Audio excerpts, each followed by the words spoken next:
tous, je suis très heureuse de vous retrouver pour ce nouvel épisode d'On passe à table. Aujourd'hui, nous sommes dans le quartier Notre-Dame-du-Mont, à Marseille, et nous allons découvrir la recette d'un véritable English breakfast. Allez, c'est parti!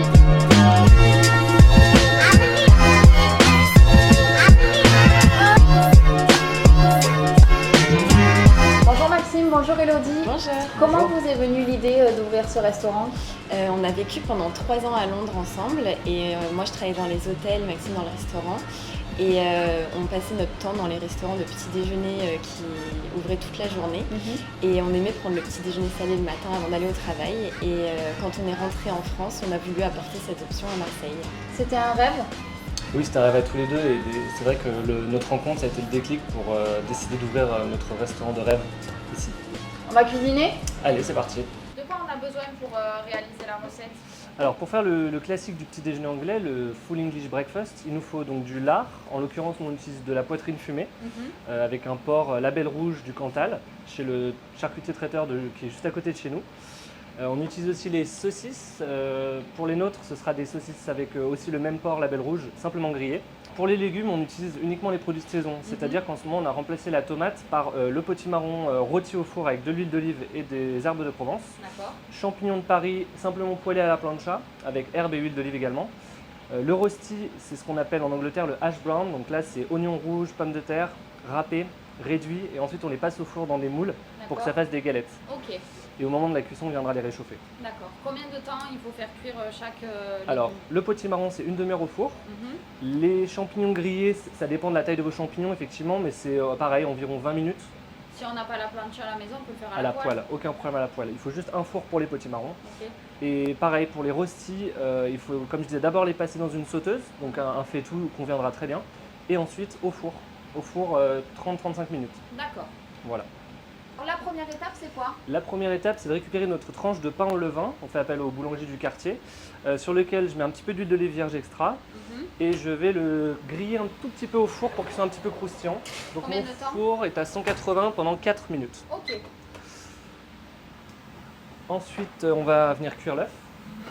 Donc on va faire un œuf au plat. Exactement. On fait un œuf au plat, comme la tradition dans le Full English Breakfast. Un petit peu d'huile d'olive aussi encore, avec un mélange d'huile de tournesol pour pas qu'elle brûle. Et ensuite, je viens casser mon œuf. Donc les œufs sont bio, ils viennent de la PPL, la plateforme paysanne locale. D'accord. Et on utilise uniquement des œufs bio pour tous nos plats et nos gâteaux. Je viens déposer mon œuf simplement au milieu de ma casserole. Je rajoute un petit peu de sel et de poivre. Hop, sel et poivre. Et pour avoir une bonne cuisson, ce que je fais, c'est que je coupe tout de suite le feu. Ah Et là, d'accord. l'œuf va cuire simplement, On met le feu bien fort. exactement, On afin de le- saisir le blanc. Et ensuite, Ouais. on coupe directement. Et ça va cuire avec la chaleur résiduelle de la poêle, D'accord. tout Ok. simplement. Pour avoir un jaune bien coulant aussi. Donc là, je suis en train de réchauffer nos beans. Les beans, ça veut dire haricots en anglais. Et ici, on utilise les haricots de Paimpol, qu'on va cuire 1h30 à l'eau bouillante. Et ensuite, on va incorporer notre sauce. Donc la sauce des beans en Angleterre, elle est connue, elle est un peu sucrée, elle est un peu acidulée. Et nous, on l'a fait évidemment maison en utilisant un ketchup maison, D'accord. avec du concentré de tomate, des aromates, du paprika. On rajoute aussi du vinaigre de vin rouge, un peu de sucre. Et on fait une sorte de réduction qui va cuire des heures en plus après avec les haricots coco Paimpol pour pouvoir obtenir cette texture un peu fondante en bouche et cette sauce sucrée-salée. D'accord. Vous faites cuire combien de temps à peu près pour que le mélange soit... Alors, cru les haricots au moins 1 heure avec un peu de bicarbonate de soude et ensuite la sauce, faut la faire réduire avec les haricots déjà cuits. Oui. Il faut compter une petite demi-heure.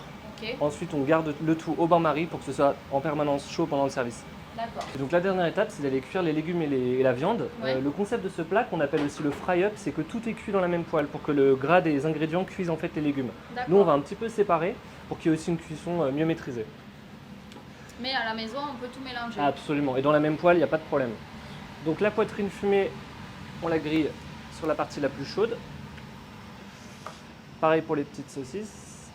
Est-ce qu'à la maison, si on utilise une poêle, il faut qu'on mette un papier cuisson dessous? Non, pas besoin. Moi, je fais ça juste pour que ça colle pas trop parce que la température est à 300 degrés. D'accord. Et à la maison, c'est quand même moins fort. Donc, il y Et aura on met de pas problème. de matière grasse à la maison? Ah non, surtout pas. D'accord. Non, non. Le gras du porc va cuire en fait les aliments. Ok. Hop. Ensuite, on vient mettre nos légumes. Donc en fait, c'est de la réchauffe vu que tout est cuit. Donc les galettes de pommes de terre, le champignon et on met une belle tranche de potimarron à griller également. puisqu'on est dans une casserole comme on serait à la maison, il faut bien s'assurer que ce soit pas sec parce que ça fait cuire la sauce qui réduit. Donc,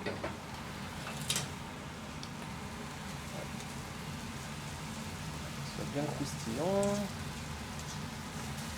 Je vais sortir le pain du four qui a bien doré avec l'huile d'olive et on va pouvoir commencer à dresser l'assiette.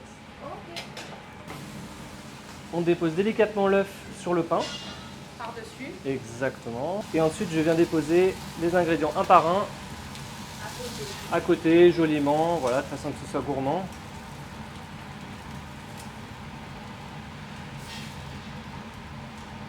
Hop.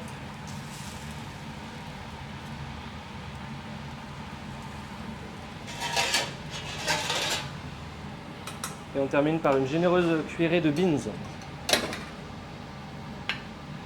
Ça nous fait une belle assiette bien protéinée sur laquelle je rajoute les petites herbes.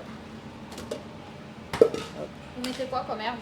Alors on utilise du persil haché, Frais. toujours, tout est frais. Et c'est prêt. Merci beaucoup. Merci à vous.